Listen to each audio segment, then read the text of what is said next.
नमस्कार मित्रांनो, आज मी करणार आहे बटाट्याची कापं. त्यासाठी मी प्रथम बटाटे घेतो.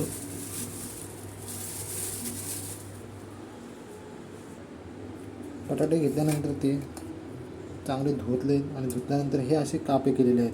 कापे करताना मी जे वरचं कवर आहे ते तसंच ठेवलेलं आहे. ते खाताना मस्त लागतं म्हणून तसं ठेवलं. तुम्हाला पाहिजे तर तुम्ही असंही काढूनही टाकू शकतात. नंतर चांगलं पाण्यामध्ये असे घुसळून घ्यायचे, जेणेकरून त्याचा तो अर्क असतो तो सगळा पाण्यात मिसळून जाऊन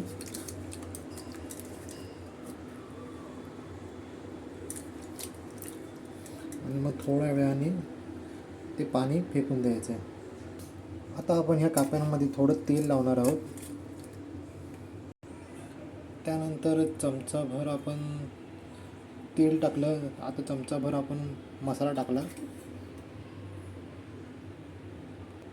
त्याचप्रमाणे थोडा चमचाभर आपल्याला मीठही ह्याच्यामध्ये टाकून ठेवायचं आहे.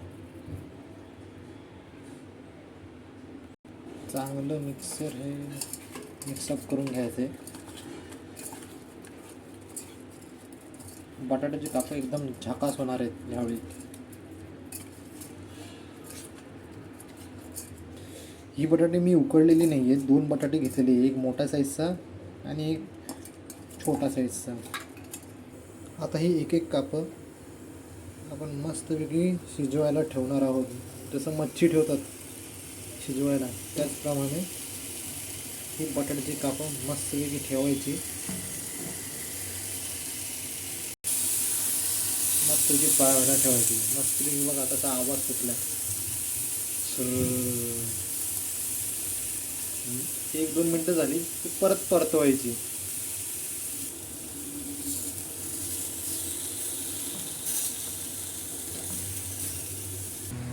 मस्तपैकी मी 5 मिनटासाठी हे ठेवलेले आहेत.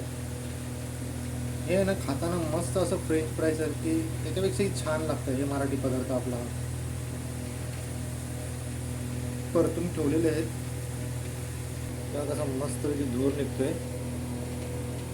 ऑलमोस्ट हे 90% झालेलं आहे. आता मी हे काढतो. मस्तपैकी मी भांडं ते ठेवलेलं आहे. माझ्याकडे पसरट भांडण होता. आता ह्याच्यावर मी मस्तपैकी सॉस टाकून आणि लसणाची चटणी, शेंगदाण्याची चटणी टाकून खाणार आहे. एकदम परफेक्ट.